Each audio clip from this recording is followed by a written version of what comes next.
과거 부적절한 발언으로 논란에 휩싸인 김성회 대통령 비서실 종교다문화 비서관이 SNS에 해명글을 올렸습니다.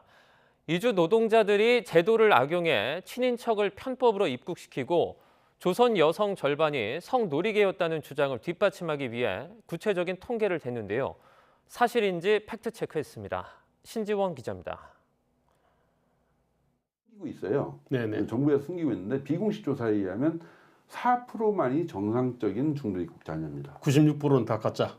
예, 친척 자기 자식이라고 속이고 데리고 가고 그 경우입니다.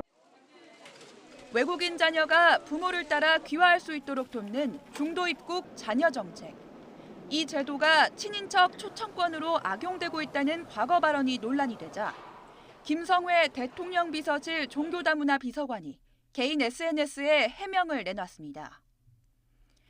2015년 계명대 김혜순 교수의 논문을 직접 거론하며 관련 실태조사에서 중도 입국 자녀의 92%가 실제 자녀가 아닌 친인척으로 확인됐다고 주장합니다. YTN 취재진이 해당 논문을 살펴봤습니다. 중도 입국이라는 표현이나 관련 통계 수치는 언급조차 없습니다.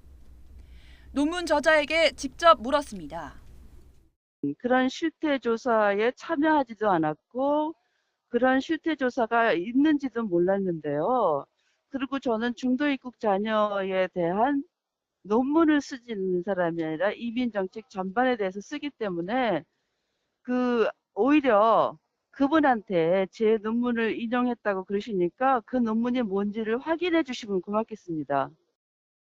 여성가족부와 법무부, 교육부가 매년 중도 입국 청소년에 관한 통계를 조사하고 있지만 이 가운데 실제 자녀가 아닌 친인척 신분으로 편법 귀화한 사례를 조사한 통계는 없습니다. 제가 지금까지 이주민 인권 활동을 하면서 그런 통계는 들어본 바도 없고 자칫 저 말들이 중도 입국 청소년과 또 그 국제결혼 가정에 대한 그 편견을 심어줄 수 있는 혹시 염려되는 그런 발언이라고 생각합니다. 따라서 중도 입국 자녀의 92%가 실제 자녀가 아닌 친인척이라는 김 비서관의 주장은 전혀 사실이 아닙니다.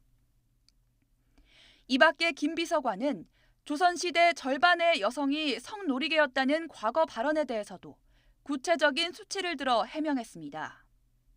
하지만 역사학자들은 조선시대 정확한 인구 통계는 있을 수 없다며 황당하다는 반응입니다.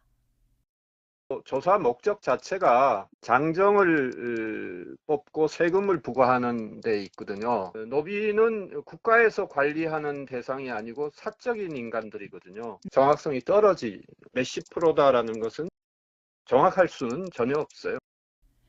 취재진은 김 비서관이 인용한 통계의 출처를 문의했지만 답변을 들을 수는 없었습니다. YTN 신지원입니다.